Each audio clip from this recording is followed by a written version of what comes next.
atau supervisor kita, tapi kita juga harus bisa belajar secara mandiri. Emotional intelligence itu juga penting banget karena selama kerja online ini misalnya kita tuh nggak akan pernah tahu nih apa yang terjadi dengan partner kerja kita karena kan kita nggak bisa ngeliat secara langsung. Tapi gimana caranya kita bisa mainin emotional intelligence kita atau mungkin lebih tepatnya empati kita gitu.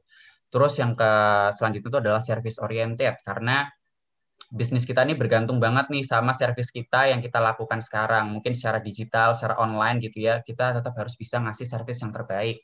Terus ada analytical thinking, mentoring, resilience, dan juga flexibility. Nah, kalau misalnya bisa aku sums up nih dari soft skill tadi, itu yang benar-benar sangat dibutuhkan ya selama saat ini gitu ya. Itu adalah kemampuan kita untuk terus berinovasi, dan kemampuan untuk beradaptasi dan juga resiliensi. Kenapa? Karena setelah pandemi itu pasti teman-teman juga ngerasain ya dunia itu perubahannya itu cepat banget. Entah di sekolah, di universitas itu pasti ada aja perubahannya. Entah di perusahaan kalian sekarang gitu ya mungkin ada mungkin sempat ada layoff tuh di perusahaan itu adalah salah satu bentuk dari perubahan yang terjadi di perusahaan atau mungkin ada restrukturisasi atau mungkin ada posisi-posisi baru yang ada sekarang gitu ya.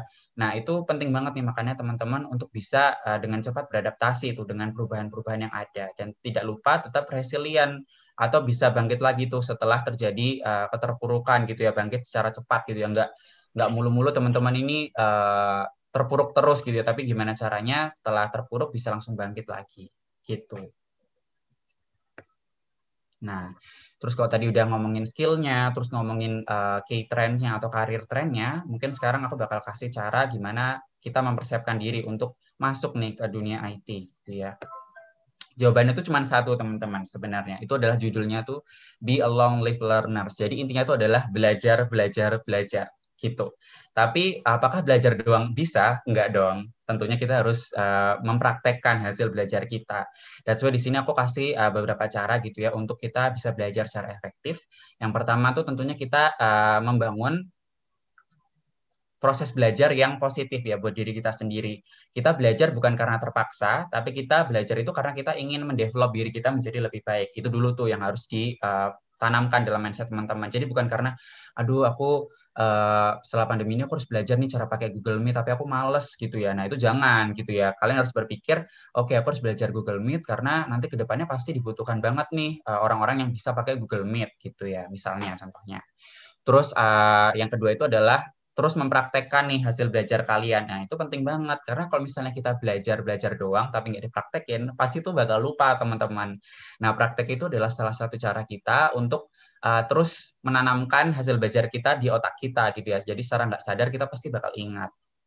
Terus yang ketiga itu adalah memaintain juga nih list kita yang mungkin teman-teman nih punya learning list gitu ya. Kira-kira apa aja nih yang bakal aku pelajari ke depannya. Terus kira-kira terus apa aja nih yang udah aku pelajari. Nah, itu juga harus kalian maintain atau kalian track juga teman-teman. Jadi biar kalian nggak lupa nih, oke, habisnya aku mau belajar apa ya gitu. Dan yang terakhir itu adalah menggunakan matrix gitu ya untuk membantu kalian untuk belajar. Nah, mungkin di sini aku bakal jelasin juga nih tentang matrix 2x2 matrix ini. Nah, tapi sebelum aku jelasin gitu ya, aku pingin ajakin kalian nih buat menentukan ini dulu teman-teman. Mungkin kalian bisa refleksikan, melakukan self-reflection habis ini gitu ya. Kalian nemuin dulu nih style belajar kalian tuh seperti apa sih? Kalau di sini tuh ada 3 jenis style ya teman-teman. Ada 3 jenis learning style. Yang pertama tuh auditory. Apakah teman-teman itu tipe yang kalau belajar itu lebih suka mendengarkan penjelasan dari orang lain, atau mendengarkan podcast, atau mendengarkan penjelasan dari video, atau mungkin voice note gitu ya. Mungkin itu berarti teman-teman adalah tipe auditory yang lebih suka untuk belajar lewat mendengarkan gitu ya. Bisa mendengarkan secara online maupun offline. Terus yang kedua itu adalah tipe learning visual. Itu adalah teman-teman yang kalau belajar itu bisanya harus ngelihat sebuah gambar. Misalnya kayak ngelihat flowchart, dijelasin pakai flowchart gitu ya. Atau mungkin kayak dijelasin pakai gambar-gambar simple. Atau mungkin ngelihat di YouTube gitu ya video-video. Nah, itu adalah tipe-tipe visual. Harus ngelihat gambarnya dulu. Kalau nggak bisa kebayang gitu ya. Nah, terus yang terakhir itu adalah tipe belajar yang kinestetik. Yang kinestetik itu tuh mungkin lebih ke praktek ya teman-teman. Jadi semisal teman-teman ini pengen belajar dance, tapi teman-teman tuh nggak bisa kalau cuma dengerin lagunya atau cuma ngeliatin videonya tuh nggak bisa. Tapi teman-teman tuh harus mempraktekkan dance-nya itu biar teman-teman tuh bisa. Nah, itu adalah tipe kinestetik. Atau mungkin juga teman-teman harus nulis nih hasil belajar teman-teman. Karena kalau misalnya nggak nulis, teman-teman tuh bakal nggak ingat apa yang dipelajari. Nah, itu adalah juga tipe dari kinestetik. Nah, kalau misalnya teman-teman udah tahu nih tipe mana teman-teman itu, apakah auditory, visual, dan kinestetik, barulah kita bisa masuk ke matriksnya. Nah, di sini adalah 2x2 learning matrix yang kita bisa pakai gitu ya. Di sini aku bakal jelaskan secara singkat dan teman-teman juga bisa aplikasikan nih di kehidupan teman-teman sekarang dalam proses belajarnya karena aku juga masih belajar teman-teman dan aku tentunya juga pakai learning matrix ini. Nah, di sini ada 4 kuadran yang di aksis X-nya itu adalah waktu kita untuk mempelajari pelajaran itu dan di aksis Y-nya itu adalah penting atau enggak pentingnya materi yang ingin kita pelajarin itu gitu ya. Mungkin berguna kali ya, bukan nggak penting, tapi berguna atau tidaknya di pekerjaan atau pelajaran yang kita ingin pelajarin gitu ya. Di sini yang kuadran pertama itu adalah kuadran learn. Nah, ketika teman-teman berada di kuadran learn, ini tuh adalah di mana teman-teman itu mendapatkan materi yang sangat berguna untuk pekerjaan teman-teman atau mungkin untuk kehidupan teman-teman, tapi dari waktu pembelajaran itu juga nggak terlalu makan waktu banyak gitu. Jadi teman-teman bisa langsung ya udah belajar aja karena itu penting buat pekerjaanku dan menurutku itu nggak terlalu memakan waktu karena itu kan krusial buat pekerjaan aku. Jadi aku bisa meluangkan waktu untuk itu. Itu adalah kuadran learn. Terus yang kuadran kedua itu adalah kuadran plan. Itu di mana materinya itu sangat berguna nih buat pekerjaan aku. Pastinya berguna banget buat pekerjaan aku. Tapi dari segi waktu untuk mempelajarinya tuh kok butuh waktu agak banyak ya untuk mempelajari hal itu gitu ya. Jadi teman-teman bisa nih untuk merencanakannya dulu gitu ya. Nah, terus yang kuadran selanjutnya itu adalah kuadran browse. Itu ketika materinya itu ya nggak terlalu penting banget atau mungkin nggak terlalu krusial banget buat pekerjaan teman-teman, tapi dari waktu pembelajaran itu juga singkat-singkat aja. Jadi kayak why not? Kenapa nggak kita pelajarin aja gitu buat tambahan insight gitu. Itu adalah kuadran browse. Terus kuadran selanjutnya adalah kuadran ignore. Itu ketika materinya itu nggak terlalu penting buat kerjaanku, nggak terlalu krusial buat pekerjaanku, tapi dari waktunya itu makan waktu banget nih untuk dipelajarin. Jadi oke, mungkin lain kali aja deh atau entar dulu aja deh belajarnya gitu ya. Nah, mungkin teman-teman agak bingung dari penjelasanku. Di sini aku bakal langsung jelasin dari matrix yang aku buat. Nah, di sini adalah matrix learn yang aku punya nih sebagai talent acquisition specialist di Nia Ghoster. Aku nih ngerasa kalau misalnya kemampuan aku untuk interview kandidat, terus kemampuan aku untuk melakukan proses rekrutmen itu sangat penting nih, gitu ya. Itu adalah ilmu yang sangat penting buat pekerjaan aku. Dan dari segi waktunya pun aku juga bisa dong dengan keinginanku untuk meluangkan waktunya karena itu krusial buat pekerjaan aku. Jadi di situ aku masukin ke kuadran learn karena itu penting buat pekerjaan aku dan aku juga nggak ngerasa keberatan untuk mempelajari hal itu. Itu kuadran learn. Terus untuk kuadran yang kedua itu adalah kuadran plan. Di sini aku sebagai talent acquisition specialist, aku tuh juga pengen nih belajar tentang payroll gitu ya, tentang penggajian karyawan.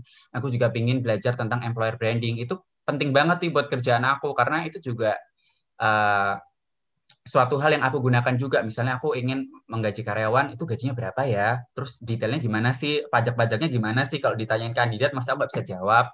Terus kayak employer branding, misalnya ada kandidat yang nanya tentang proses rekrutmennya kayak gimana ya Kak abis ini? Atau misalnya gimana sih kerja di Nia Ghoster gitu. Nah, itu adalah pengetahuan yang harus aku tahu juga, tapi dari segi waktunya agak makan waktu nih buat belajar. Oke, jadi aku bisa menjadwalkan untuk belajar payroll dan juga employer branding. Mungkin aku bisa jadwalkan dalam seminggu aku belajar 1 hari full nih untuk belajar payroll atau mungkin aku belajar 2 jam nih dalam sehari untuk employer branding. Itu adalah kuadran plan.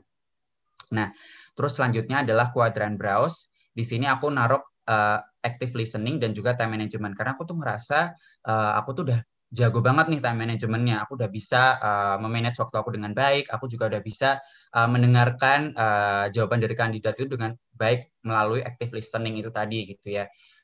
Oke, mungkin ini nggak terlalu useful buat pelajaran aku, tapi dari waktu pembelajarannya juga nggak makan waktu banyak. Jadi, oh ya udahlah nggak apa-apa, aku pelajarin aja. Ini kan juga buat insight juga. Nah, itu adalah browse. Jadi biasanya browse ini kita belajarnya itu kalau misalnya lagi lunch atau lagi waktu luang gitu ya teman-teman kayak 30 menit doang atau 20 menit doang tuh bisa dipelajari. Nah, itu adalah tipe browse gitu ya. Terus yang terakhir adalah tipe ignore dari diriku, itu adalah financial planning dan juga Adobe Photoshop. Nah, aku tuh pengen banget nih belajar tentang financial planning gitu ya. Terus juga pengen belajar tentang Adobe Photoshop. Tapi buat posisi aku sekarang, kedua materi ini tuh nggak terlalu krusial banget nih. Kayaknya nggak terlalu penting-penting amat nih belajar financial planning untuk talent acquisition atau belajar Adobe Photoshop untuk sebagai recruiter kayaknya nggak terlalu butuh-butuh banget nih. Dan dari waktunya sendiri pun aku juga harus invest banyak nih untuk belajar kedua hal itu. Oke, kayaknya bisa aku pending dulu nih untuk belajar dua hal ini. Aku fokusin dulu ke learn-nya, Quadrant Learn, kayak gitu. Nah, mungkin setelah ini teman-teman bisa juga nih buat learning matrix-nya masing-masing gitu ya, sesuai posisi yang sekarang atau sesuai keadaan yang teman-teman alami sekarang. Misalnya teman-teman tuh pelajar atau mungkin fresh graduate atau mungkin lagi sekarang bekerja di perusahaan. Nah, itu bisa juga kalian tetapin learning matrix ini kayak gitu. Nah, terus kalau misalnya teman-teman udah tahu nih gimana caranya bisa masuk ke dunia IT, kuncinya itu cuma satu ya teman-teman, yaitu belajar. Karena dunia IT itu kan dunia yang bakal terus berubah dan berkembang. Jadi tentunya belajar satu hal aja tuh nggak bakal cukup. Dan satu hal yang kalian pelajarin itu pun juga bakal berubah nih di tahun-tahun ke depannya. Jadi penting banget untuk terus belajar. Tapi kalau misalnya kalian udah belajar-belajar dan praktek juga, terus habis ini ngapain ya gitu. Nah, mungkin ini untuk menjawab pertanyaan aku di awal tadi ya, teman-teman. Kalau misalnya setelah pandemi itu, trennya tadi udah aku sebutin ada 4 tren yang berubah. Tapi di tahun 2021 sampai 2025 tuh kira-kira trennya apa sih? Apakah perusahaan IT itu masih relevan? Apakah pekerjaan-pekerjaan di bidang IT itu masih relevan? Nah, ini dia jawabannya. Nah, di sini aku udah nampilin nih 2022 career trend yang diambil oleh Forbes gitu ya. Teman-teman nanti bisa cek juga di website mereka. Di sini ada 5 sektor atau career yang bakal masih tetap nge-hype gitu ya, masih tetap relevan di tahun 2022. Yang pertama itu ada healthcare, lalu ada supply chain, financial management, dan aktuaria gitu ya, dan statistik. Dan di sini yang aku lingkarin nih teman-teman udah jelas banget kan kalau misalnya information and technology atau IT itu ternyata masih menjadi tren nih teman-teman, bahkan di urutan kedua nih setelah healthcare.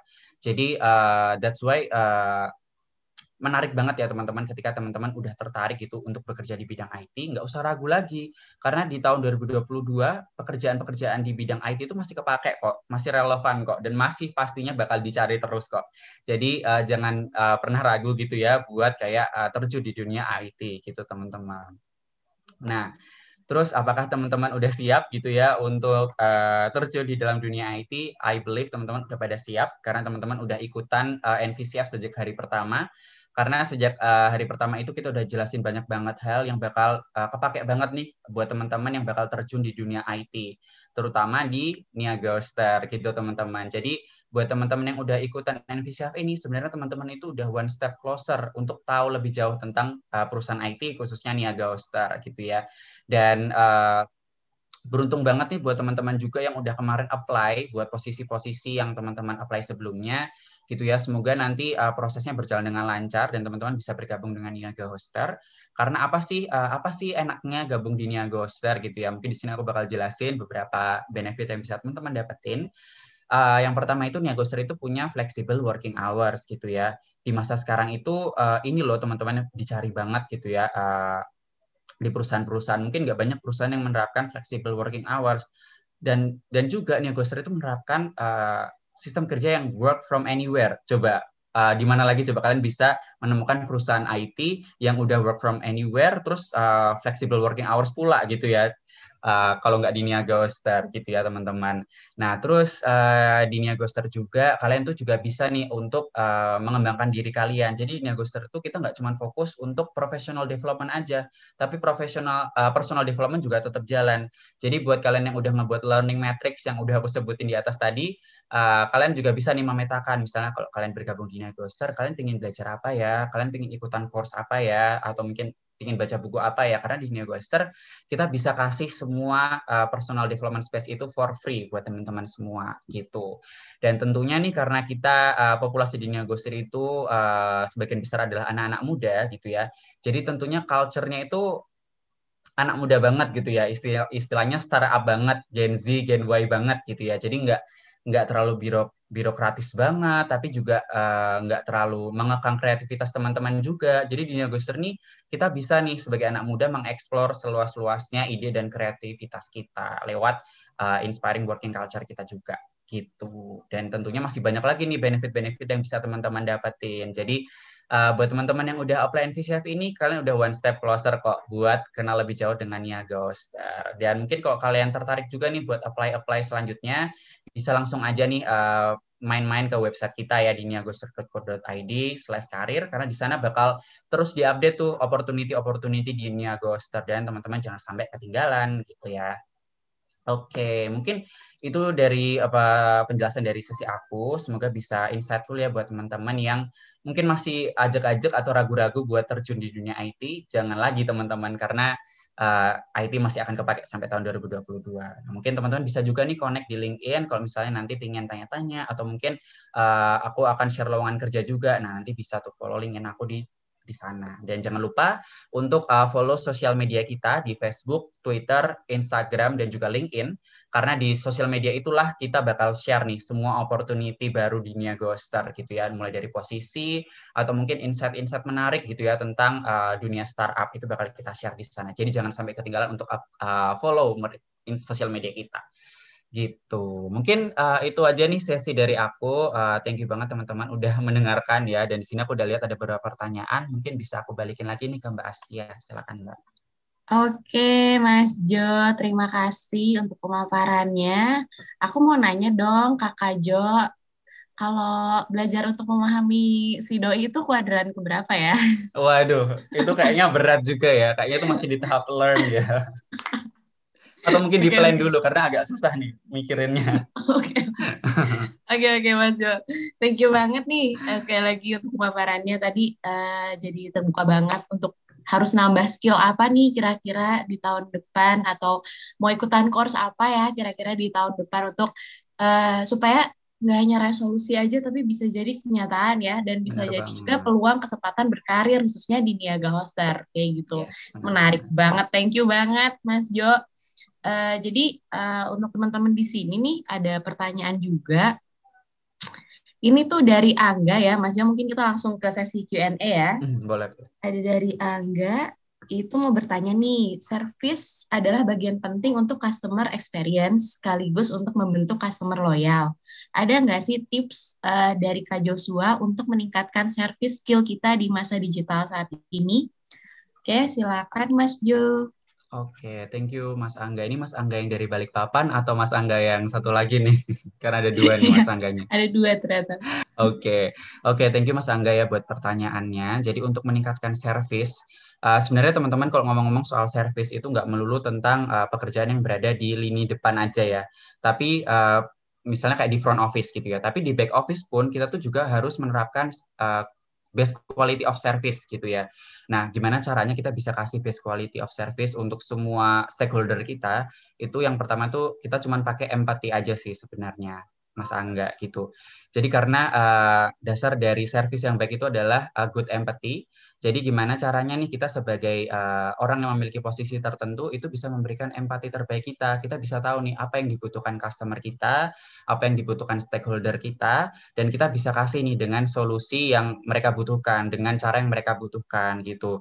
Dan dari ketika kita udah kasih empati yang terbaik, mereka itu pasti akan lebih apa ya, terkonek gitu ya, atau mungkin jadi lebih loyal. Oh, ternyata di Niagoster ini sangat mengerti diriku ya, orang yang nggak tahu website tapi tetap dijelasin nih pelan-pelan tentang cara membuat website, dan mereka itu bakal otomatis menjadi lebih loyal ke kita karena oh, Niagoster itu benar-benar menjelaskan secara detail nih, meskipun aku orangnya awam tapi mereka uh, tidak mendiskriminasi aku, mereka tetap menjelaskanku, dan akhirnya pun mereka menjadi loyal dan merekomendasikan juga nih produk kita ke customer lainnya gitu.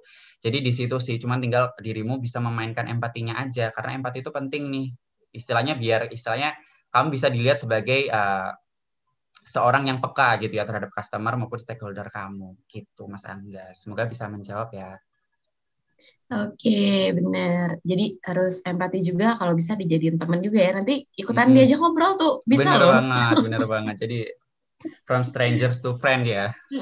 Berarti kan ada tiba-tiba curhat gitu kan, customer tuh ada juga loh, tuh Iya, lucu-lucu sih bener sebenarnya. banget. Oke, gitu Mas Jo, thank you. Pertanyaan selanjutnya dari Bambang. Oh ya benar, dari Bambang. Mau nanya nih, baik Kak, kita memang harus belajar-belajar dan belajar. Gimana bagaimana belajar menggunakan aplikasi yang simpel-simpel seperti Canva atau untuk desain atau programmer menggunakan builder yang ada. Bisakah membantu? Oke. Recommended. Oke. Oh, oke. Oke, thank you Mas Bambang buat pertanyaannya ya. Mungkin ini pertanyaannya akan aku generalisasikan aja ya, jadi nggak terlepas di desain ataupun programmer. Jadi mungkin buat teman-teman nih yang ingin belajar hal baru gitu ya, jangan merasa kecil ketika kalian tuh belajar dari tools-tools simpel, misalnya kayak Canva untuk desain. Padahal orang-orang lain tuh pakainya ada Photoshop. Nah, jangan merasa minder dulu teman-teman, karena orang-orang yang udah expert di Photoshop, pasti mereka dulunya tuh juga anak bawang juga kok. Mereka tuh dulunya pasti juga nggak bisa. Mereka pasti belajarnya dari tools yang simpel-simpel juga. Karena di dunia ini tuh nggak ada yang apa ya, nggak ada yang bisa dilakukan secara apa ya, secara cepat langsung gitu ya teman-teman. Jadi misalnya kalian nggak bisa desain tapi kalian pengen langsung pakai Adobe Photoshop, itu nggak bisa juga. Jadi kalian tetap harus belajar dulu dari yang kecil-kecil untuk memfamiliarisasikan diri kalian terhadap tools-tools itu dulu. Oh, ketika kalian belajar pakai Canva, kalian jadi tahu nih letak estetik dari kontennya itu harus seperti apa sih. Terus kalian bisa browsing-browsing juga tuh di internet, gimana cara membuat konten yang estetik tapi juga tetap menarik nih untuk audiens. Nah, itu adalah bagian dari cara kalian belajar. Jadi nggak ada cara yang jalan pintas gitu ya teman-teman, misalnya kayak kalian langsung bisa pro gitu, nggak bisa, tapi memang harus belajar secara pelan-pelan dulu. Jadi nggak apa-apa nih Mas Bambang kalau misalnya Mas Bambang mau belajar desain itu dari Canva, it's very okay. Aku pun juga belum pro banget nih dalam hal desain, karena aku juga merasa aku belum perlu banget desain, tapi paling nggak aku bisa nih. Jadi paling nggak aku bisa pakai Canva dulu lah. Jadi kalau misalnya disuruh buat PPT, aku bisa buat PPT yang menarik, aku bisa buat poster yang menarik dengan bantuan Canva itu tadi, kayak gitu. Jadi tergantung juga urgensi pekerjaan teman-teman juga. Kalau misalnya pekerjaan teman-teman nggak terlalu membutuhkan desain yang pro, ya udah kalian cukup tahu aja dulu nih tentang desain. Tapi kalau misalnya memang harus pro, ya udah kalian berarti harus belajar nih step by step dulu aja, kayak gitu. Oke, menarik-menarik nih pertanyaannya Mas Jo ya. Tadi ini kayaknya semua tentang value-nya Niaga Hoster ya. Tadi kan customer obsession ya. Sekarang Yes, learn and be dan be curious. curious, benar banget Mbak Asti ya. Mantap nih pertanyaannya. Oke, thank you untuk tadi yang nanya Bambang. Terima kasih, semoga terjawab semuanya. Lanjut ke Angga. Sekarang dikasih tahu nih dari Balikpapan. Jika kita memiliki beberapa skill dalam bidang IT, namun hanya terlanjur apply di satu bidang, apakah saat diinterview jika tidak cocok dengan requirement yang ada, langsung ditolak atau akan diberi kesempatan sesuai kebagian lain sesuai dengan skill yang kita bisa? Mas Jo ngerti ya pertanyaannya? Ngerti, paham, paham, Ya, oke. paham. Sip. Oke, ini pertanyaan menarik banget karena aku sebagai recruiter, jadi aku benar-benar punya kapasitas nih untuk menjawab pertanyaanmu, Mas Angga, gitu ya. Jadi kalau misalnya aku ambil case-nya tuh di Niaga Hoster ya, semisal Mas Angga itu apply untuk UX writer misalnya. Mas Angga ini udah punya skill di bidang copywriter gitu ya, tapi ternyata skill yang Mas Angga punya itu belum memenuhi kriteria dari experience-nya. Misalnya UX writer-nya itu perlu 2 tahun experience, tapi Mas Angga itu baru punya 6 bulan nih gitu kan. Nah, kita nggak bakal langsung menolak Mas Angga gitu aja dong, karena Mas Angga ini udah punya skill yang bagus, skill yang dibutuhkan. Coba deh namanya kita refer ya, kita alihkan ke posisi yang lain yang lebih sesuai, misalnya ke copywriter. Oh, ternyata copywriter ini nggak ada minimum year of experience-nya. Jadi Mas Angga ini bisa aja nih kita masukin atau kita referkan ke posisi copywriter ini gitu. Jadi di negosiasi itu sangat possible juga kok teman-teman, ketika skill yang teman-teman punya itu tuh masih mungkin dirasa kurang ya menurut rekruternya di satu posisi, tapi untuk posisi lain itu justru kayak bagus banget atau stand out banget. Nah, kita bisa nih referkan. Nah, proses referring ini pun juga melalui persetujuan dari teman-teman juga. Jadi kita nggak bakal ngasal langsung kita pindahin Mas Angga nih dari misalnya UX writer ke copywriter ngasal gitu aja. Enggak, tapi kita bakal tanyain dulu nih. Oke, Mas Angga, kita udah ngelihat skill kamu, tapi kita rasa skill kamu ini kurang cocok nih untuk posisi UX writer. Bagaimana kalau misalnya Mas Angga itu apply untuk posisi copywriter? Nah, kita pasti selalu minta persetujuan dulu nih dari kandidatnya. Kalau kandidatnya udah oke, baru deh kita bisa proses ke rekrutmen posisi lainnya. Kayak gitu, Mas Angga. Itu bisa banget sih terjadi di Niaga Hoster gitu. Wow, baik-baik sekali requirement di Niaga Hoster. Gitu ya, Mas Angga ya. Dan masih ada pertanyaan lagi nih, Mas Jo, dari Oke. Angga Balikpapan. Itu pertanyaannya kayak gini.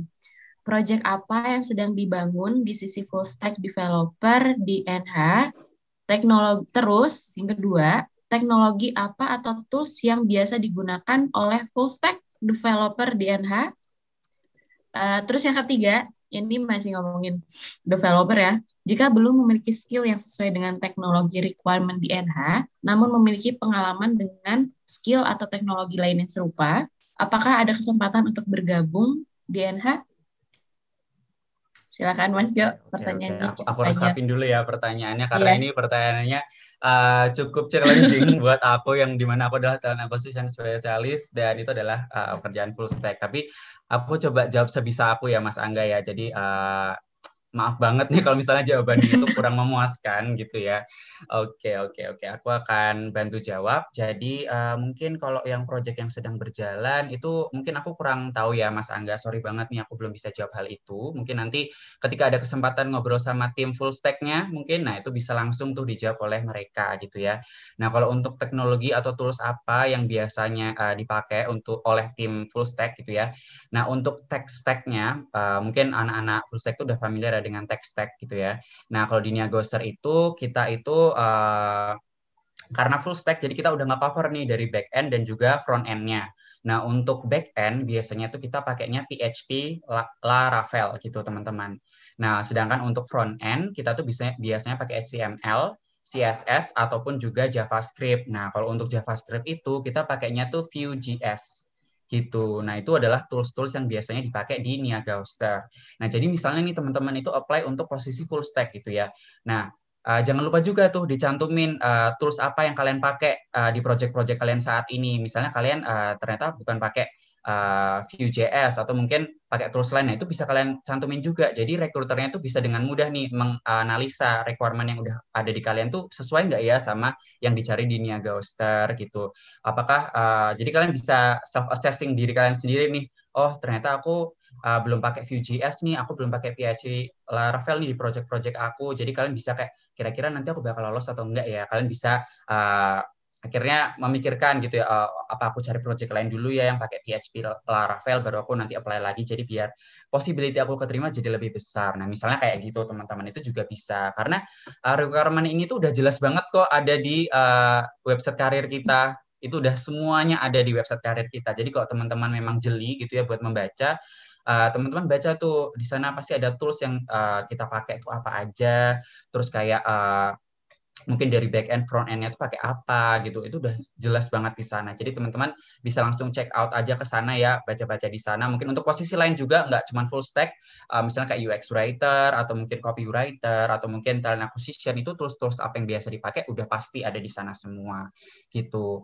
Nah, kalau misalnya Mas Angga nih belum punya skill yang sesuai dengan teknologi yang ada di Niagoster, mungkin bisa banget nih cari side project atau project-project baru atau mungkin ikutan training gitu ya yang specifically memakai tools-tools itu tadi gitu. Misalnya kayak ikutan course di Udemy tentang Vue.js atau course di Coursera tentang Laravel gitu atau mungkin di training-training full stack lainnya itu bisa banget diikutin. Jadi semisal ingin apply udah ada nih bahannya gitu. Jadi rekruternya pun bisa langsung memilih kamu gitu karena kamu udah punya requirements yang dicari gitu. Mungkin itu aja ya Mas Angga yang bisa aku jawab. Semoga cukup menjawab gitu ya. Untuk yang lain mungkin nanti kesempatan lain nih dengan tim full stack-nya bisa dibantu jawab lagi gitu. Oke, thank you Mas Jo. Gitu ya Mas Angga, semoga cukup menjawab. Nanti kalau misalnya mau bingung di niagahoster.co.id/karir ya, kalau mau kepo-kepo apa Benar aja. banget pasti ya. Terus yang ketiga, Niaga Hoster juga nyediain Niaga Hoster course ya kan. Kalau mau belajar-belajar di situ juga bisa Benar banget. banget. Ada learning materials-nya ya di sana ya, seputar website semua ada lengkap. Jadi bisa langsung ke Bener, sana aja. bener. Mirip kayak Udemy, Coursera gitu kan, Benar, sejenis. benar, benar. Gitu, thank you Angga atas pertanyaannya. Lanjut lagi nih ke Andrian Maulana. Selamat pagi Kak, perkenalkan saya Andrian. Saya berasal dari Jakarta, ingin bertanya, apakah seseorang yang tidak memiliki background pendidikan S1 di bidang desain seperti saya, bisa punya kesempatan untuk meng-apply dan menjadi bagian dari UI UX team? Atas perhatiannya, terima kasih. Oke. Ya, silakan Mas. Ini menarik banget nih pertanyaan dari Mas Andrian gitu ya, karena ini pasti menjadi dilema ya buat para kandidat ketika apply. Waduh, background edukasiku nggak sesuai nih dengan posisi yang aku apply. Apakah aku ada kesempatan buat interview atau mungkin diproses di rekrutmennya? Nah, itu jawabannya ada kesempatannya banget, apalagi di Niaga Ghoster. Karena di Niaga Ghoster itu kita di beberapa posisi itu kita tidak terlalu memikirkan nih background edukasi yang teman-teman miliki gitu ya. Nah, misalnya teman-teman tuh apply di bidang UI UX, itu tuh kita nggak harusin teman-teman datang dari background informatika atau misalnya dari teknologi informasi, itu enggak teman-teman. Tapi teman-teman misal dari background bisnis atau background statistika bahkan atau mungkin dari sastra Inggris mungkin gitu ya, tapi teman-teman itu punya experience yang relevan, nah itu bisa banget kita proses untuk rekrutmennya gitu teman-teman. Jadi ini sedikit tips dari aku ya, ini adalah bocoran teman-teman, jadi jangan disebarin ke siapa-siapa. Mungkin ini buat teman-teman aja karena teman-teman udah join di webinar ini. Aku kasih sedikit tips gitu ya, karena di Nia Ghoster itu kita nggak terlalu mempertimbangkan background edukasi, jadi yang kita highlight itu adalah experience dari teman-teman. Jadi as long as experience dari teman-teman itu relevan dengan posisi yang teman-teman apply, itu bakal ada kesempatan besar untuk kita proses di rekrutmennya gitu. Jadi jangan khawatir ya kalau background edukasinya nggak sesuai, it's very okay gitu. Bahkan aku nih dari background edukasi administrasi bisnis gitu ya, tapi aku menjadi seorang rekruter yang nggak ada background psikologinya gitu teman-teman, tapi tetap bisa karena aku punya pengalaman di bidang rekruter. Misalnya aku jadi intern di talent acquisition atau mungkin di organisasi aku jadi ketua di bidang SDM. Nah, itu kan relevan. Nah, that's why itulah yang kita cari teman-teman di sini. Gitu, Mas Adrian. Semoga menjawab ya. Oke, terima kasih Mas Jo. Jadi rahasia lebih melatar belakangkan experience ketimbang edukasi gitu ya. Mirip sih. Benar-benar. Aku juga Mas Jo. Kalau Mbak Astia gimana tuh background-nya tuh? Aku backgroundnya sebenarnya apa ya? Semuanya tuh mencakup sih jurusan aku waktu itu manajemen. Tapi jatuhnya ke kreatif gitu. Pindah divisi Oke, gitu pindah divisi ceritanya. ya. Oke. Oh, dari nol lagi. Tapi seru sih, kayak dapat pengalaman baru kan. Mas juga seru kan, tiba-tiba Bener jadi banget. Apalagi itu ah, sesuai passion kita, ya nggak sih Mbak Astia? benar banget. Jadi pas bangun pagi tuh nggak males banget, tapi Mm-mm. kayak apa nih kerjaan apa nih hari Iya. ini? Gila kan? Bisa gitu kan? Iya, benar-benar. Hanya di Nia Gosel guys. Oke, kok Hanya di jadi Niaga ngomong. Ghoster. Oke. Oke, lanjut. Pertanyaan selanjutnya itu dari Mbah Ru. Apakah latar belakang pendidikan menjadi ini tadi udah ya? Sorry, udah. Yang selanjutnya itu Nadia dari Tangerang. Semoga sehat selalu. Saya merasa topik personal growth ini menarik sekali karena saya suka banget dengan buku dan ikutan course. Untuk itu, apakah ada batasan budget per pegawai atau kita bisa minta dana untuk buku atau course kapan aja? Jujur, kepala saya langsung berpikir jika diterima di Niaga Poster bisa beli buku ini itu. Terima kasih. Silakan, Mas Jo. Oke. Thank you, Mbak Astia. Oke, sebelumnya buat Mas Baru, mungkin pertanyaan tadi udah kejawab ya di pertanyaan yang sebelumnya. Dan ini adalah pertanyaan dari Mbak Nadia. Jadi kalau di Nia Ghoster, seperti yang udah aku mention gitu ya, Mbak Nadia, ketika hal yang berhubungan dengan personal growth itu sangat diperhatikan oleh Nia Ghoster untuk seluruh employee-nya. Jadi untuk budget khusus, sebenarnya Nia Ghoster itu udah punya nih alokasi budget untuk learning and development di Nia Ghoster. Learning and development ini apa? Udah mencakup courses, training, workshop, dan juga buku gitu. Dan perlu di-highlight juga kalau buku-buku di sini tuh sifatnya kita pinjamin ya, tapi kita bisa purchase juga. Jadi kita beliin tapi kita pinjamin karena kan nggak cuma Mbak Nadia doang nih yang misalnya pingin membaca buku A, tapi mungkin Mbak Astia atau aku tuh juga pingin baca buku A. Jadi nanti sistemnya gantian kayak gitu. Dan untuk course-nya itu sendiri course atau buku itu tadi, itu cukup tinggal Mbak Nadia request aja nih ke tim leadernya. Semisal Mbak Nadia itu kerja di tim talent acquisition. Nah, tim talent acquisition ini misalnya leadernya itu adalah aku nih. Terus misalnya Mbak Nadia itu pingin nih buku tentang interview 101 gitu. Atau course interview 101 di Udemy gitu. Nah, nanti Mbak Nadia itu tinggal request aja nih ke aku, halo Kak Jo, aku tuh pingin banget nih belajar tentang interview. Karena aku masih ngerasa aku kurang nih skillnya di interview. Boleh nggak aku di-enroll course untuk interview 101 ini di Udemy? Tinggal kasih linknya aja. Nanti aku bakal langsung kontakin nih ke tim culture.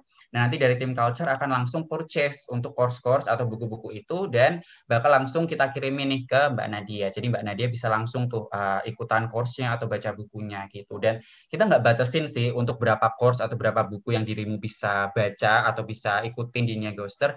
Bener-bener unlimited banget. Jadi semisal dirimu ini bookworm banget, suka banget baca buku, misalnya sebulan bisa 5 buku, nah itu bisa banget kita jabani di Niaga Hoster, karena buku-buku di Niaga Hoster itu juga berbagai macam banget gitu sih. Dan biasanya sih yang kita bakal fokusin itu adalah topik-topik yang relate ya dengan pekerjaanmu atau mungkin dengan personal growth kamu di pekerjaan itu gitu ya. Jadi kalau misalnya kayak novel, romantis gitu-gitu mungkin nggak bisa ya gitu-gitu ya. Jadi kita lebih fokusnya ke self development aja gitu.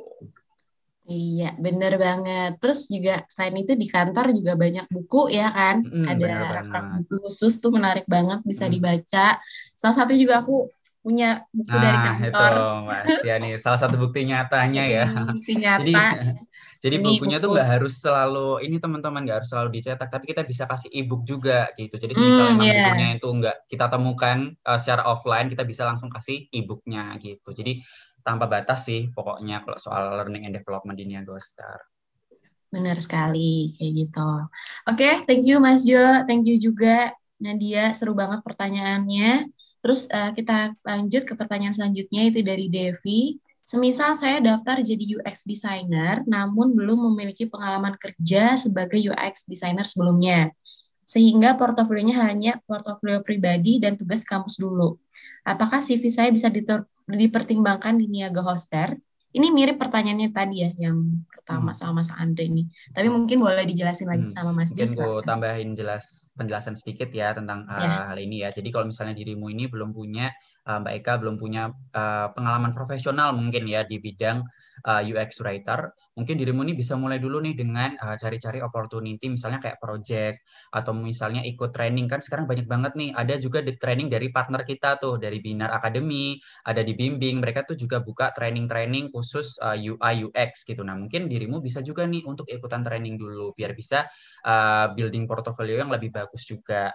Dan mungkin bisa juga kamu ikutan opportunity internship gitu. Karena kan sekarang banyak banget nih opportunity internship di mana-mana, tersebar di mana-mana gitu ya. Dan opportunity internship itu adalah salah satu hal yang juga bisa kita pertimbangkan nih sebagai recruiter. Karena istilahnya ya kalau misalnya kamu hanya ikut course aja atau misalnya dari project pribadi kita mikirnya oh ini belum ada proven experience-nya secara nyata nih di kerjaannya gitu. Nah, pasti itu akan kita jadi pertimbangan juga. Tapi kalau misalnya kamu udah internship, kita jadi bisa tahu nih oh ternyata dia udah pernah ikut internship. Berarti pasti dia udah pernah kerja bareng tim, kerja sama timnya udah oke mungkin. Terus dari project-nya pasti udah beragam juga gitu. Dari problem solving-nya juga pasti udah terasah nih dari internship-nya. Nah, karena hal-hal itulah yang kita akses teman-teman dari experience, mungkin professional experience yang teman-teman punya. Jadi kalau misalnya baru punya course, mungkin cari dulu yang kecil-kecil, internship dulu, it's very okay kok gitu. Karena kalau misalnya kita baru mulai, pasti kan kita mulainya from a baby step ya, nggak mungkin langsung a big step gitu, nggak mungkin. Jadi kita pasti harus cari dulu pengalaman-pengalaman yang kecil-kecil dulu, internship dulu, project-project dulu, itu bisa gitu. Oh, oke, gitu ya. Jadi proyek-proyek kecil dulu. Jadi kalau misalnya aku ikutan course dari Udemy nih, Kak Jo. Terus nanti bisa apply sesuai dengan yang udah aku course gitu, bisa nggak sih? Jadi Hmm. portofolio gitu, Nah, itu bisa banget karena kan biasanya sertifikatnya ya. itu kan bisa tetap dimasukin ya sertifikatnya gitu di CV-nya Hmm. gitu atau mungkin dikasih link kredensialnya biar kita bisa lihat sertifikatnya kayak gitu-gitu. Nah, itu bisa jadi kita pertimbangan juga apalagi kalau teman-teman ikutannya tuh bootcamp karena kan bootcamp kan waktunya lama tuh biasanya 6 bulan gitu kan itu udah bisa kita hitung juga sebagai experience. Kalau course kan mungkin cuma 2 jam belajar aja tapi kita belum bisa ngukur nih prakteknya di mana ya gitu-gitu. Nah, itu sih yang biasanya kita consider juga. Ah, oke, oke, oke. Sip, sip. Thank you, Mas Jo. Ini pertanyaan di luar tambahan dari aku tadi. Oke, lanjut ke pertanyaan selanjutnya.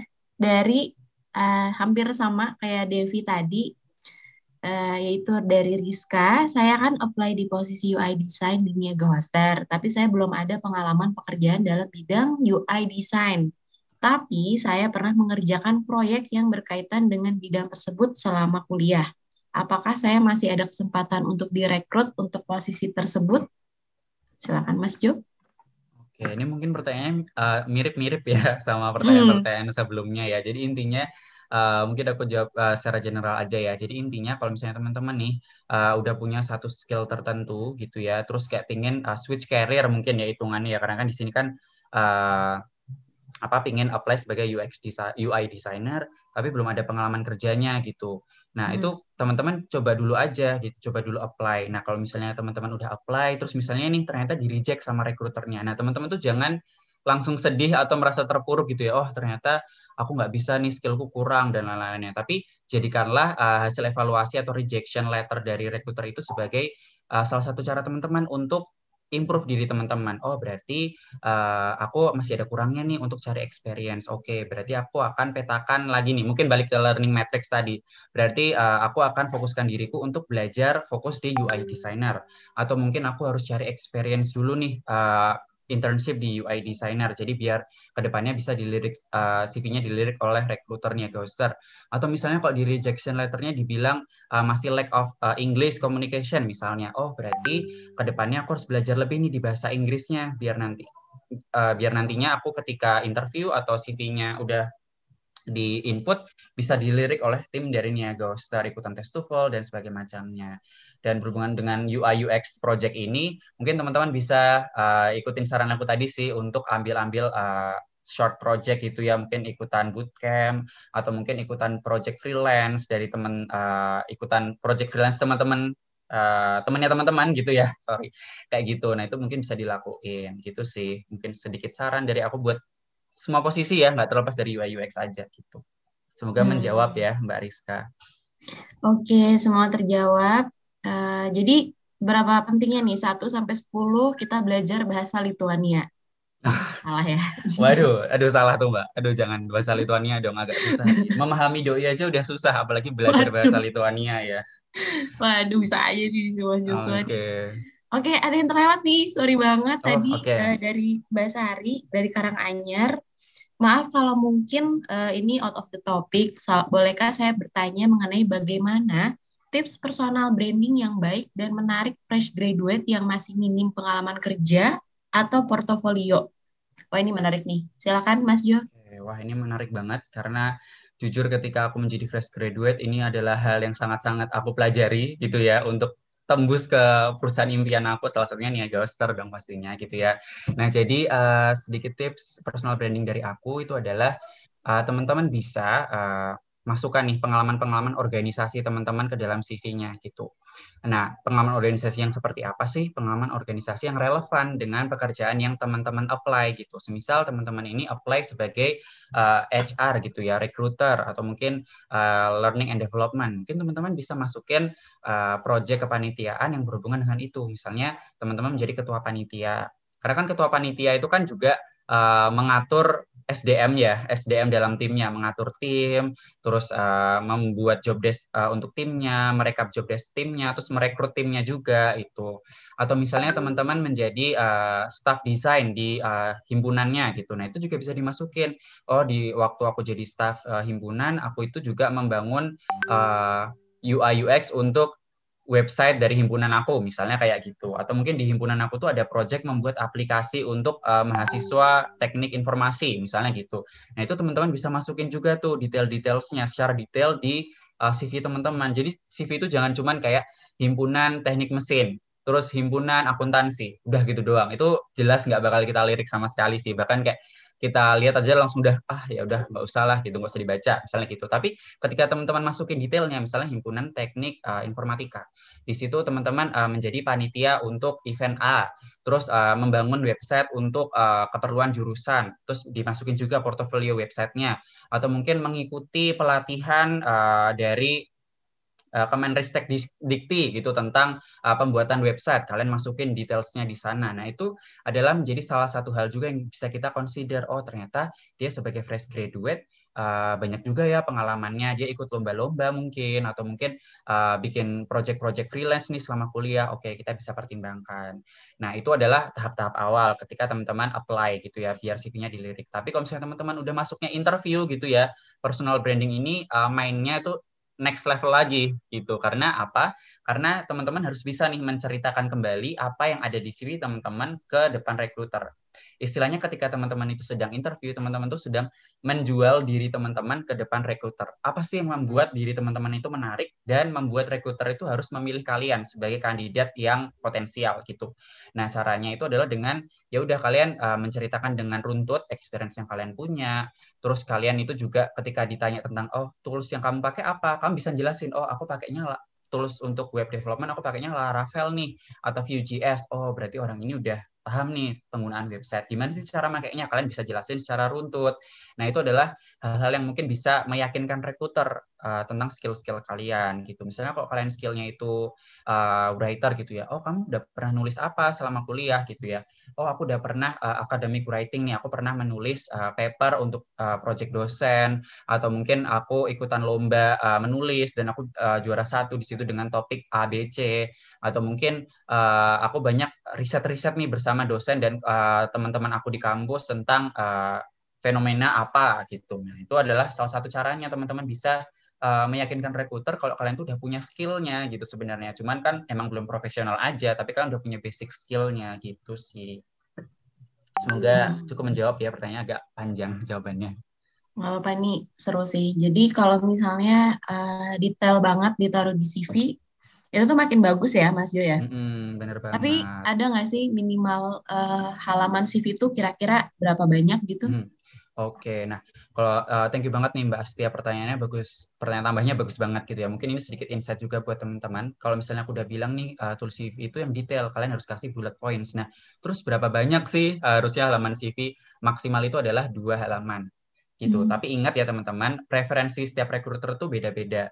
Mungkin ada rekruter yang betah untuk baca 10 halaman CV, tapi ada juga rekruter yang mungkin baca 1-2 halaman aja udah kayak enough, udah dapat intinya. Nah itu.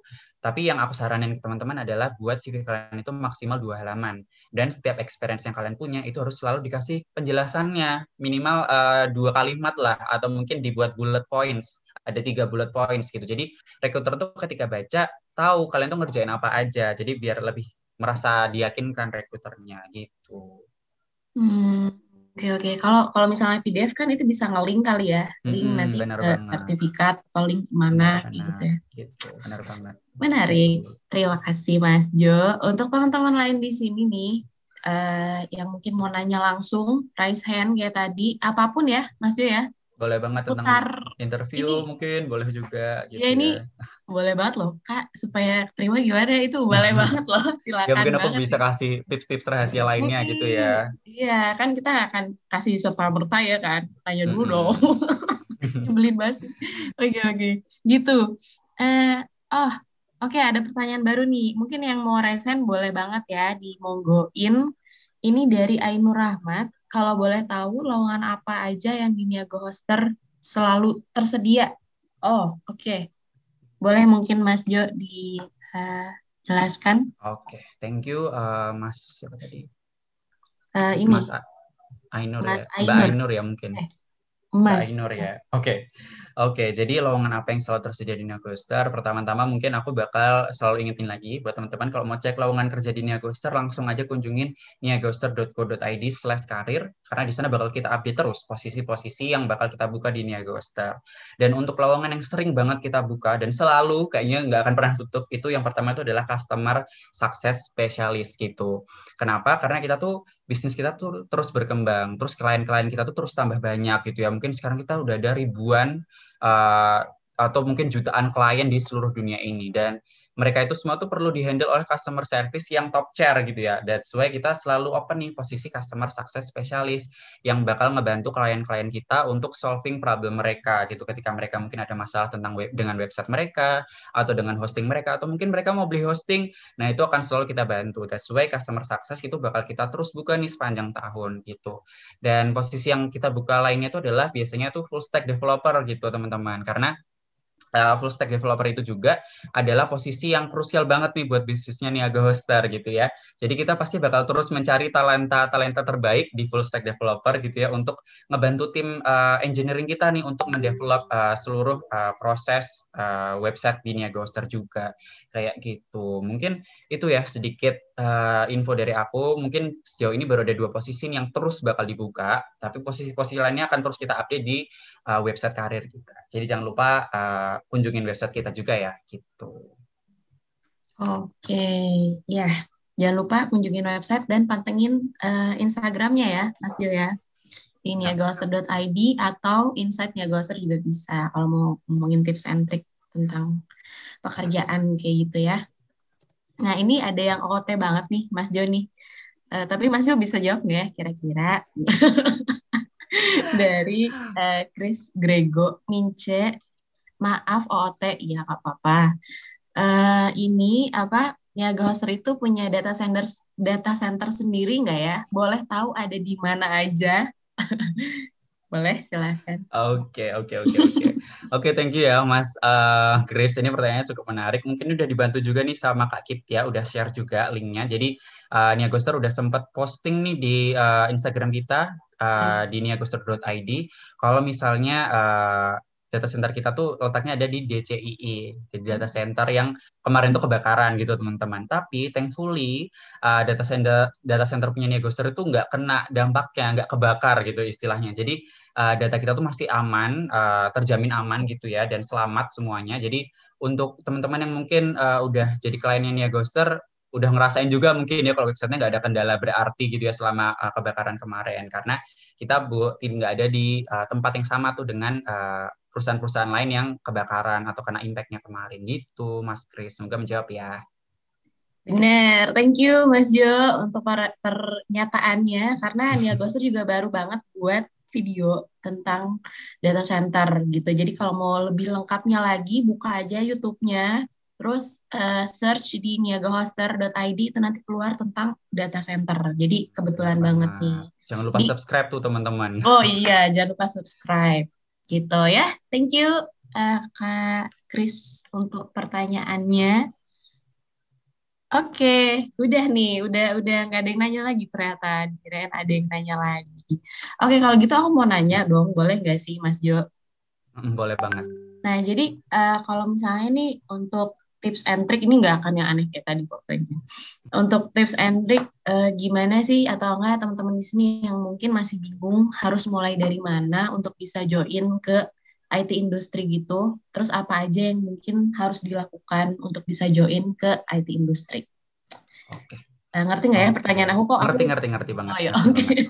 Oke, thank you Mbak Astia. Ini Iya. pertanyaannya Jadi nggak ada menarik tuh banget gitu siapa yang teman-teman. berbagi cara. Apalagi kan IT industry itu kan lagi berkembang banget ya, seperti yang udah aku jelasin.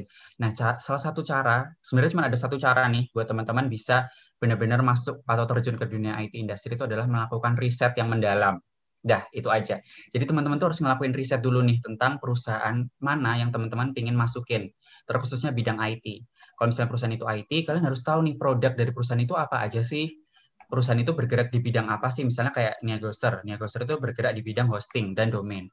Oke, kalian pelajarin juga produk-produknya Niagoster secara detail. Kalian baca mungkin company profile-nya Niagoster gitu ya. Kalian dalamin, kalian pahamin. Jadi ketika kalian ingin masuk ke dunianya, kalian tuh nggak ragu-ragu. Oke, aku cocok nggak ya di dunia web hosting ini? Kok kayaknya value diri aku tuh bukan untuk membantu UMKM, tapi untuk membantu influencer misalnya gitu ya. Sesimpel itu aja. Nah, tapi kalau misalnya ketika kalian baca-baca websitenya Ghoster, terus kayak, oh ternyata nih Ghoster ini membangun website untuk membantu UMKM. Wah ini sesuai nih sama value diri aku. Kayaknya bakal seru nih kalau aku misalnya masuk di perusahaan IT ini, karena ini bisa membantu UMKM. Kayaknya aku bisa deh. Aku mantap nih untuk masuk nih Ghoster. Nah, begitu juga ketika kalian ke perusahaan lainnya, kalian harus temuin dulu nih alasan kalian untuk masuk perusahaan IT itu. Karena kan IT kan tergolongnya awam ya, teman-teman. Dari produknya aja kayak aku waktu masuk Niaga Hoster aja nggak paham apa sih bedanya hosting, domain, dan website. Kayak aku tuh I have no idea. Tapi ketika aku mau interview, aku riset dulu gitu. Sebenarnya website itu apa, hosting itu apa, terus Niaga Hoster itu bergerak di bidang apa sih. Jadi ketika rekruternya nanya-nanya tentang apa yang kamu tentang Niaga Hoster, aku bisa jawab gitu. Dan aku jadi semakin yakin, oh ternyata Niaga Hoster ini tuh align nih dengan goals aku, jadi aku semakin mantap gitu. Jadi ketika kalian riset tuh kalian sebenarnya bisa menyeleksi diri kalian sendiri juga kok teman-teman. Jadi kecocokan kalian dengan perusahaan itu akan teruji ketika kalian melakukan riset itu gitu. Makanya penting banget kalau misalnya kalian mau apply, nggak cuma di IT industri aja, tapi di seluruh industri untuk ngelakuin yang namanya tuh riset sebelum kalian apply gitu. Oke, terima kasih Mas Jo untuk pertanyaannya. Aku jadi menambah insight baru juga. Kali-kali mau pindah. Enggak sih, enggak, masih di sini. Aduh, Oke, jangan dong, Mbak. enggak, iya, enggak, jangan dong. Ini nih, ada pertanyaan yang terlewat ternyata dari Nurian. Bisa jelaskan kembali cara membagi 2x2 learning matrix? Kadangkala saya mengaturnya agak bingung. Sudah beberapa kali dipelajarin, hanya aja masih sulit untuk ngebagiinnya, ngeplot-plotinnya gitu. Boleh silakan Mas Jo. Oke, wait. Mungkin aku bakal coba share PPT yang tadi aja ya, biar enak jelasinnya. Hmm. Oke, mungkin aku bakal jelasin di learning matrix ini ya. Oke, udah jelas ya? Hmm. Oke, nah jadi Mbak Nuria, thank you banget pertanyaannya. Jadi untuk memetakan learning matrix ini tadi, kamu itu harus tahu dulu nih apa yang ingin kamu cari atau apa yang ingin kamu kembangkan di diri kamu gitu. Jadi semisalnya kamu itu adalah fresh graduate yang ingin pursuing career di bidang UI designer atau UI UX gitu. Nah, kamu harus petain dulu nih apa sih knowledge yang penting dan dibutuhkan banget sebagai seorang UI UX gitu. Kamu petakan semua skill-skillnya atau materi pembelajarannya, terus baru kamu masukin, oke, ketika mau jadi misalnya UX writer, berarti kita tuh harus nomor satu adalah bisa copywriter. Oke, berarti aku copywriter ini adalah sangat penting untuk pekerjaan sebagai UX writer. Dan dari segi waktunya, aku bisa nih untuk mengorbankan waktu untuk mempelajari UX writer ini, karena menurutku nggak terlalu susah juga buat mempelajarinya gitu ya. Jadi bisa diprioritaskan di bagian learn karena itu adalah posisi yang kalian incar sekarang gitu. Kalian pelajarin dulu nih copywriting. Tapi kalau misalnya mungkin di UX writer nggak terlalu butuh tentang kemampuan desain web Figma misalnya gitu ya. Nah mungkin kalian bisa plan dulu nih, kayaknya ya penting sih mungkin untuk tahu tentang Figma dan tata letak di Figma itu seperti apa untuk copy-copy aku nanti penting. Tapi untuk belajar Figma dari from scratch itu kayaknya agak susah, agak memakan waktu lama nih. Kayaknya aku rencanakan dulu deh mungkin minggu depan di hari Kamis aku bakal belajar sehari full tentang Figma. Itu bisa kamu masukin dulu di bagian Figma, di bagian plan, kuadran plan. Gitu karena itu penting, tapi makan waktu banget buat kamu pelajarin gitu. Nggak yang kayak bener-bener segampang itu buat dipelajarin gitu ya. Terus misalnya sebagai UX writer, kamu tuh juga harus tahu tentang mungkin empati karena kamu harus tahu nih apa yang ingin dirasakan customer ketika membaca copy-copy kamu di website gitu ya. Oke, empati ini tuh ya mungkin ada pentingnya, tapi somehow mungkin dia biasa aja sih. Mungkin ada user yang nggak terlalu mementingkan hal ini. Tapi ini tuh gampang banget sih aku pelajarin, kayaknya lewat satu course 20 menit aja aku bisa nih belajar tentang empati. Dan itu mungkin nanti akan berguna untuk kerjaan aku. Kamu bisa masukin ini di bagian browse. Karena ini nggak terlalu makan waktu lama nih. Jadi kamu bisa aja nih mungkin waktu lunch atau mungkin waktu malam-malam nih 20 menit doang bisa nih belajar course tentang empati. Kamu belajar lah itu di kuadran browse.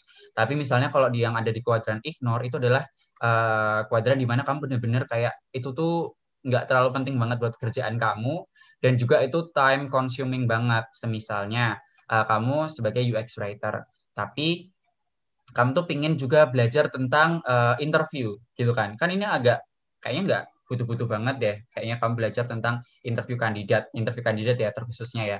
Terus kayaknya itu juga bakal memakan waktu banyak banget nih karena kan aku udah punya basicnya di UX writer tapi aku nggak punya basic sama sekali di talent acquisition. Jadi pasti ini bakal makan waktu lama banget buat belajar. Jadi kayaknya bisa aku ignore aja deh atau mungkin nanti dulu deh buat belajar hal itu. Nah, kayak gitu sih Mbak Nurian untuk memetakannya. Jadi yang in charge untuk memetakannya ini adalah diri kamu sendiri. Jadi kamulah yang menentukan seberapa penting materi itu dan seberapa time consuming materi yang ingin kamu pelajarin itu. Jadi ini yang bisa menentukan adalah dirimu sendiri. Dan itu kamu harus relatein juga dengan posisi yang kamu punya sekarang atau mungkin hal atau hal baru apa yang ingin kamu pelajarin ke depannya gitu. Semoga cukup jelas ya. Oke, jelas banget sih Mas Jo. Jadi kayak lebih mengutamakan prioritas ya. Apakah itu penting, Skala prioritas, benar banget. mendesak, penting mendesak, kayak gitu-gitu ya Mas Jo. Intinya gampangannya kayak gitu deh, skala prioritas aja. Mana yang bikin kamu pelajarin duluan dan mana yang bikin kamu pelajarin nanti aja gitu. Oke. Mbak Thank you Sia. Mas Jo menjawab sekali.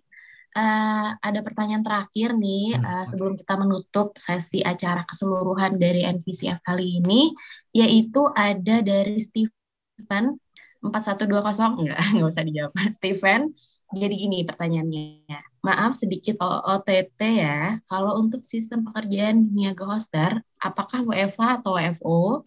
Dan apakah culture perusahaannya memperdulikan orang-orang yang disabilitas atau berkebutuhan khusus? For your info, Ana ada dikit berkebutuhan khusus. Oke, mungkin boleh dijelasin kali ya untuk siapa tadi? Steven berkebutuhan khususnya itu seperti apa? Atau mungkin mau di unmute juga boleh misalnya. Oke, mungkin langsung dijawab aja kali ya sama Mas Jo. Silakan. Oke, thank you Mas Steven buat pertanyaannya ya. Jadi first of all gitu ya, untuk di Niaga Hoster sendiri kita itu sangat inklusif ya. Kita tuh nggak ada pernah mendiskriminasi seorang kandidat, even semenjak proses awal yaitu proses rekrutmen. Jadi kita tuh nerima siapapun dengan background apapun, dengan kondisi apapun gitu. Itu adalah yang teman-teman harus ingat gitu ya. Di Niaga Hoster kita nggak pernah mendiskriminasi kandidat kita gitu. Jadi untuk kondisi berkebutuhan khusus atau disabilitas, it's very okay banget ketika kalian itu apply ke Niaga Hoster. As long as kalian itu udah memiliki skill atau experience yang emang dibutuhin ketika kalian kerja gitu ya. Jadi biar tetap adil gitu ya, kalau misalnya kalian apply ya kalian memang tetap harus punya experience-nya dong gitu kan. Nggak bisa kalian nggak punya experience tapi apply, jadi ya tetap kita nggak bisa proses juga kayak gitu. Itu sih untuk Mas Steven gitu ya. Jadi kita tetap menerima kok untuk disabilitas apapun gitu ya, asalkan dirimu tetap memiliki skill dan kemampuan yang emang diperlukan untuk kerjaan itu sendiri gitu. Dan kan kita kan juga nggak mau mempersulit diri kalian ya teman-teman. Misalnya kalian itu ada memiliki disabilitas tertentu dan ketika kerjaan itu membutuhkan hal yang kalian tidak bisa lakukan, misalnya kayak gitu ya. Dan itu kan akan mempersulit diri kalian dan juga mempersulit perusahaan. Jadi sama-sama nggak enak gitu. Jadi bukan dari perusahaan aja, tapi dari diri kalian pun juga jadi nggak nyaman atau kayak susah untuk perform di kerjaannya. Nah itu kan kita tidak ingin mengharapkan hal itu juga gitu ya. Jadi kalian juga harus mungkin mempertimbangkan hal itu juga ketika apply. Tapi kita sangat open kok untuk kondisi apapun dari diri kalian semua gitu. Nah, terus untuk sistem kerja, seperti yang udah dijelaskan di NVCF Day One gitu ya oleh Mbak Dora dan juga Mbak Prita, Niaga Hoster itu udah menerapkan sistem work from anywhere. Jadi kita nggak lagi disebut WFH, parsial, hybrid mungkin gitu, tapi kita udah bisa dengan bangga sebut Niaga Hoster itu work from anywhere gitu. Jadi nggak ada lagi batasan kita cuma kerja dari rumah aja, enggak, tapi teman-teman bisa kerja dari kafe, mungkin teman-teman biasanya kerja dari Jogja tapi pengen kerja dari Jakarta saat liburan itu bisa banget. Work from Bali, jabanin, work from apa namanya, aduh di Papua itu apa, aku lupa nama tempat wisatanya, Raja Ampat gitu ya, jabanin aja gitu, nggak apa-apa banget gitu, karena teman-teman di Niaga Hoster pun itu tersebar di seluruh Indonesia, teman-teman dari Sabang sampai Merauke, jadi kita nggak ada masalah sih untuk workplace gitu. Jadi senyamannya teman-teman aja. Misalnya teman-teman lagi nggak nyaman kerja di rumah dan teman-teman itu di Jogja, bolehlah main-main di kantor. Itu nggak apa-apa, kita welcome banget. Atau mungkin teman-teman bosan kerja di rumah karena di rumah lagi ada acara keluarga berisik. Teman-teman mau kerja dari pantai, pinggir pantai, atau mungkin dari gunung gitu ya. Itu nggak apa-apa banget, sumpah teman-teman. Beneran. Karena Niaga Hoster itu benar-benar menerapkan freedom and responsibility-nya to the fullest. Jadi teman-teman bisa work from anywhere gitu. Semoga menjawab ya Mas Steven. Oke Mas Jo, seru banget. Asal ada satu hal sih, asalkan ada internet. Bener banget, karena itu adalah yang krusial ya. Kalau misalnya di puncak Gunung Mahameru pun, kalau misalnya nggak ada internet, ya nggak bisa kerja lah teman-teman. Jadi tetap harus consider juga kalau work from anywhere ya ada internetnya. Jangan IndiHome amat lah istilahnya gitu ya. Waduh. Gitu. Meskipun aku juga IndiHome user gitu ya, tapi ya gitu deh, nggak apa-apa. Saya korban IndiHome yang selalu kantor gara-gara IndiHome tiba-tiba mati. Benar banget, sering mati-mati. Oke, thank you Mas Jo. Oh ya juga thank you banget untuk pertanyaannya tadi dari Steven ya. Oke, untuk pertanyaan udah ditutup dari kita berdua. Mungkin dari Mas Jo sendiri ada satu patah, dua patah kata untuk teman-teman di sini yang sudah menghadiri NVCF kali ini atau yang mau berjuang berkarir di Niaga Hoster misalnya, boleh silakan Mas Jo. Oke, thank you. Oke, sebelumnya aku mau ucapin terima kasih ya buat semua peserta di sini yang mungkin udah ikut sejak NVCF hari pertama gitu, yang ngikutin setiap sesi ke-6 sesi yang udah ada di NVCF ini. Aku mau ucapin terima kasih karena lewat sesi-sesi itu teman-teman jadi bisa lebih ngerti nih sebenarnya tentang Niaga Hoster dan juga IT industry.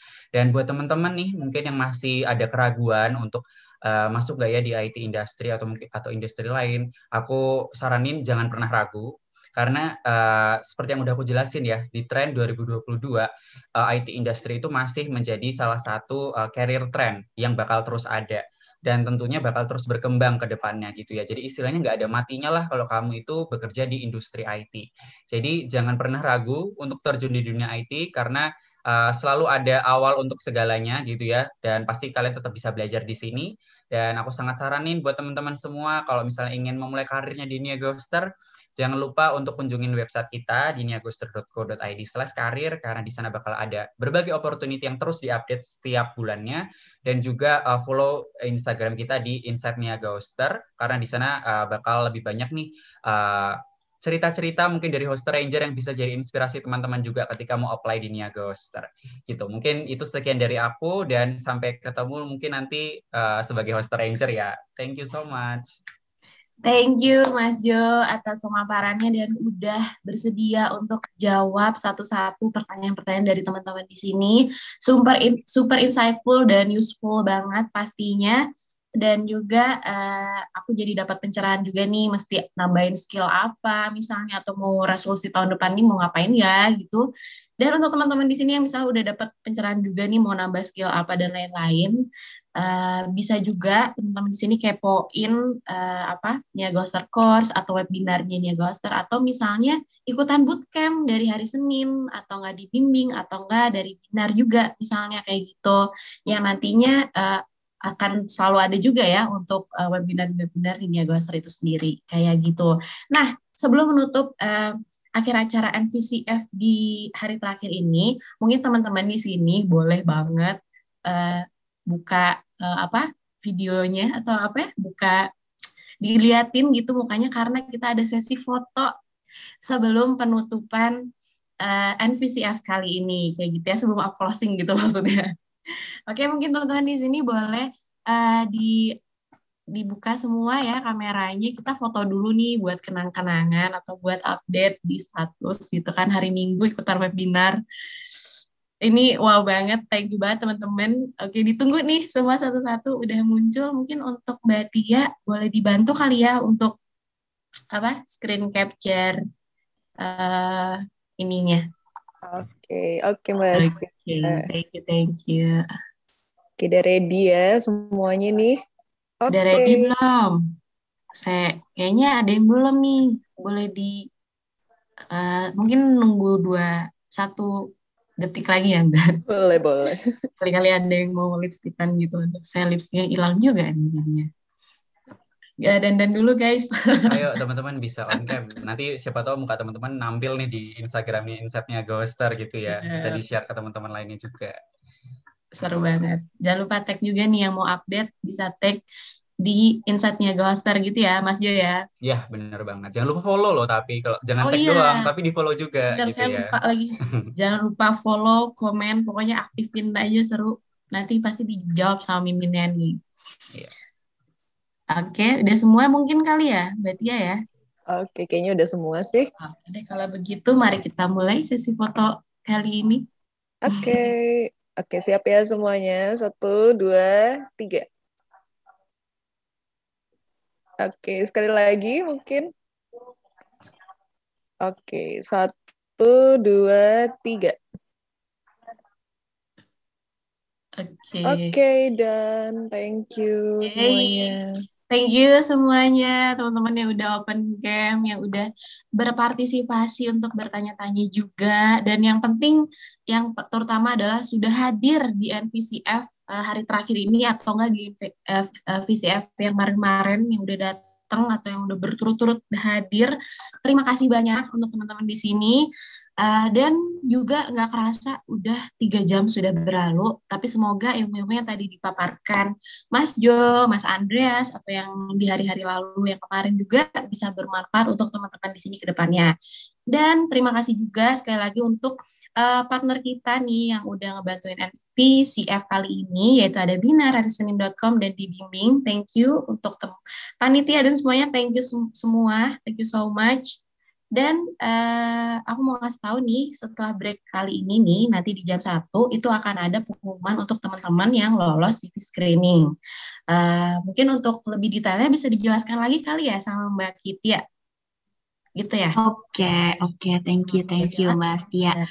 Oke, sebelumnya aku mau thank you semua nih untuk yang sudah join mungkin dari hari Senin, dari hari Jumat, terus di hari Sabtu dan di hari ini juga nih teman-teman masih bersemangat untuk cari insights, cari ilmu, cari knowledge dari kami. Semoga semua insights yang di achieve dari 3 hari ini selama weekend ini bisa bermanfaat untuk karir teman-teman semua dan untuk yang sudah apply di posisi-posisinya dan saat ini dalam proses sukses untuk prosesnya ya. Semoga bisa nanti kita bisa ketemu di Niaga Hoster sebagai teammates ya, sebagai workmates gitu. Oke. Nah, sebelum aku kasih informasi tentang apa nih namanya di yang lolos, aku barusan ya nih di sini juga udah dibantu sama Pak Joshua. Mohon dibantuannya untuk diisi ya survei feedbacknya untuk teman-teman yang sudah merasakan mungkin ini sudah cukup baik, bisa di input dijawab di situ, diisi sesuai dengan apa yang dirasakan. Kemudian jawaban survei ini bakalan aku jadikan syarat. Nah, jadi kalau yang udah isi, aku nanti akan kirimkan e-certificate, recording acara, dan materi dari yang sudah dipaparkan oleh speaker-speaker 3 hari ini. Kayak gitu ya, jadi mohon bantuannya diisi. Kemudian untuk informasi lolosnya yang untuk teman-teman yang mendaftar di posisi technical di Niaga Hoster, jadi yang akan aku umumkan hari ini adalah untuk posisi UX designer, UI designer, UX writer, dan juga full stack developer ya. Jadi yang sudah mendaftar di posisi itu dan kemudian dapat email invitation untuk interview siang hari ini setelah break, mohon untuk kembali lagi ke Zoom meeting ini untuk nanti akan aku assign dengan interviewernya ya. Dan untuk yang belum lolos, mohon maaf, tapi jangan patah semangat karena sudah dapat banyak insights juga. Semoga insights-nya nanti bisa jadi bekal nih untuk kedepannya teman-teman bisa apply lagi di Niaga Hoster dan memberikan skills-skills yang nantinya bisa berguna, yang nantinya bisa bermanfaat untuk bisa join gitu ya. Karena tadi juga udah dibagi info sama Mas Joshua ya, kira-kira apa aja sih yang harus kembangin, apa aja sih skills yang harus dikembangin. Kemudian juga Mas Andreas juga udah share apa yang harus fokusnya di UI UX ya, apa yang harus dipelajarin lagi. Even Mas Joshua juga udah share juga gimana sih caranya ngebagi learning method kita, apa yang harus dipelajari gitu ya. Jadi semoga dengan ilmu-ilmu yang tadi udah dipaparkan bisa ngebantu teman-teman ngekotakin nih apa yang mau dikerjakan, apa yang mau dilakukan setelahnya, kalaupun saat ini belum lolos di sini gitu ya. Oke deh kalau gitu, thank you so much. Ini menjadi hari terakhir NVCF. Jadi thank you yang sudah join dari awal atau mungkin yang join hari ini. Sukses selalu, pastinya ilmu yang udah didapatkan di beberapa hari ini akan bermanfaat, aku yakin gitu ya. Oke deh Mbak Astia, aku balikin ke dirimu, silahkan. Oke, thank you Mbak Kitya, aka Mbak Marsyanda. Terima kasih untuk pemaparannya juga. Dan teman-teman di sini terima kasih ya. Sekali lagi udah datang, yang udah antusias nanya-nanya dan lain-lain. Semoga bermanfaat untuk teman-teman di sini, baik juga ilmunya. Untuk teman-teman yang tidak diinfokan lagi nih sama di email, sama HR, mungkin bisa ikutan lagi nanti karena akan ada kesempatan-kesempatan lain lagi kayak gitu ya. Jadi nggak usah patah semangat dan berkecil hati kayak gitu. Oh ya, jangan lupa juga untuk isi feedback survei di event yang ada di kolom komen itu, karena itu adalah persyaratan agar teman-teman di sini bisa dapat sertifikat dan juga recording eventnya, kayak gitu. Oke, baiklah kalau begitu sudah selesai NCVF hari ketiga di tahun 2021 yang kedua kali ini. Sekali lagi thank you so much buat teman-teman di sini. Sebelumnya aku mau kasih kata-kata bijak nih, ya anaknya filosofis ya kan. Gini, jadi kalau ternyata nih doi bohongin kamu, nggak usah khawatir, biasa aja, nggak usah kecewa, karena ada satu yang nggak pernah ngebohongin kamu. Apa itu?